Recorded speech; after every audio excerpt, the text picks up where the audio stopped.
వారు అధికారాన్ని వారు తీసుకొని కేవలం అధికారంలో ఉండడం కోసం చేసే ప్రయత్నాలే చేసిరు, కానీ రాష్ట్ర అభివృద్ధిని, రాష్ట్రం యొక్క భవిష్యత్తు గురించి వారు ఏమాత్రం కూడా సరి అయినటువంటి శ్రద్ధ పెట్టలేదు.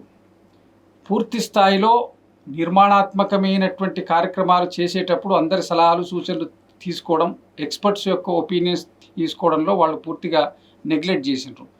దాని నిలువెత్తు నిదర్శనం కాళేశ్వరం. అనేకమైనటువంటి ప్రాజెక్ట్స్ వారు చేపట్టినటువంటి యాదాద్రి పవర్ ప్లాంటే కానివ్వండి, వారి ప్రతి దాంట్లో కూడా మాకే తెలుసు, మేము అనుకున్నదే కరెక్టు అన్న అంశంతో, ఇది ప్రజాధనం. సెక్రటరేట్ కూలగొట్టి కట్టడం కూడా ఇది ప్రజాధనం.